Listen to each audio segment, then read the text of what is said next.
Je m'appelle Jean-Joseph Haas. Je suis le fondateur de la société Haas Gestion. J'étais pendant 40 ans gérant de portefeuille pour le compte de clients privés et je suis l'auteur du livre « Réussir en bourse sans spéculer ». À travers mes vidéos, je m'adresse tout particulièrement aux débutants à qui je veux apporter le savoir que j'aurais aimé posséder à mes débuts. Je veux les mettre d'emblée sur les bons rails, avant qu'ils n'aient eu le temps de prendre de mauvaises habitudes et de s'ancrer dans des croyances d'argent facile gagné rapidement. Je vous ferai découvrir comment le placement boursier, s'il est utilisé à bon escient, se prête à la constitution d'un capital en vue de vous assurer un confortable complément de retraite et d'être transmis à votre conjoint et à vos enfants.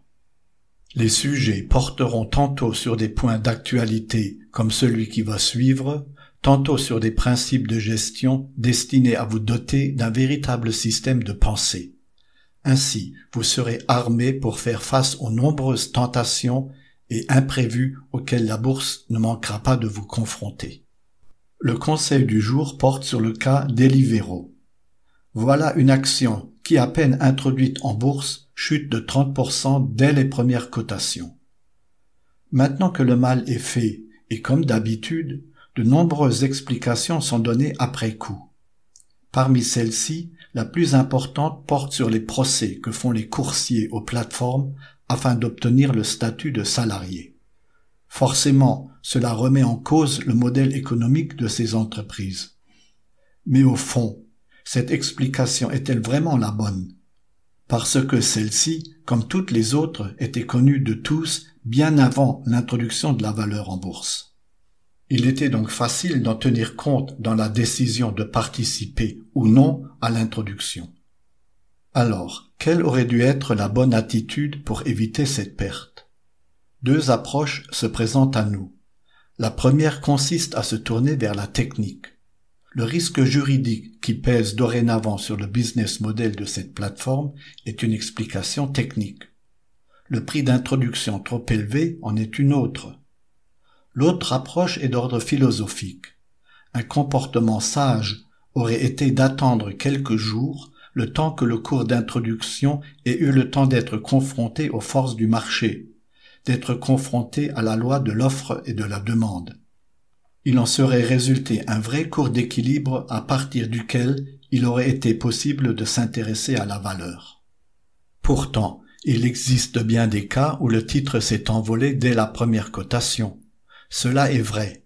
D'ailleurs, la réussite de Coinbase le prouve. Coinbase s'écrit C-O-I-N-B-A-S-E. Mais voyez-vous, avant même de vouloir gagner de l'argent, il faut commencer par éviter d'en perdre. Par conséquent, si on participe systématiquement à toutes les introductions, en sort-on gagnant ou perdant de l'affaire? Non, on n'en sort pas gagnant. Il y a une explication à cela. Lors d'une introduction en bourse, nous nous trouvons face à un rapport de force asymétrique.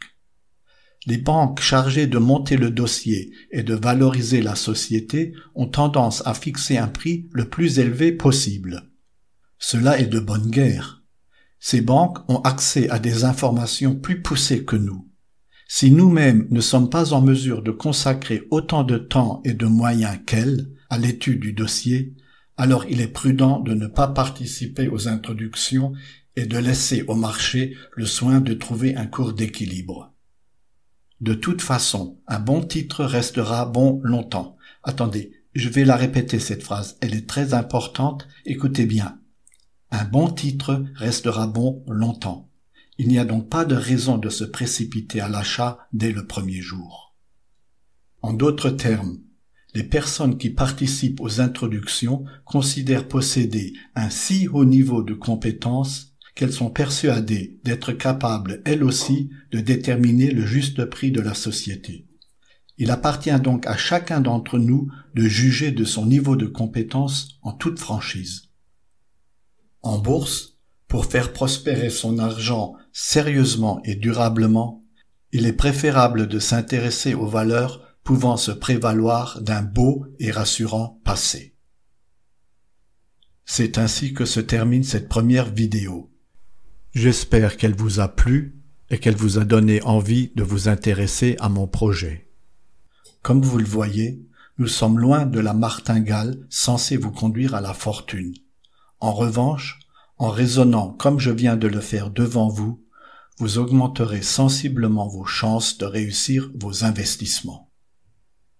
Je prévois d'enregistrer une vidéo environ tous les 15 jours.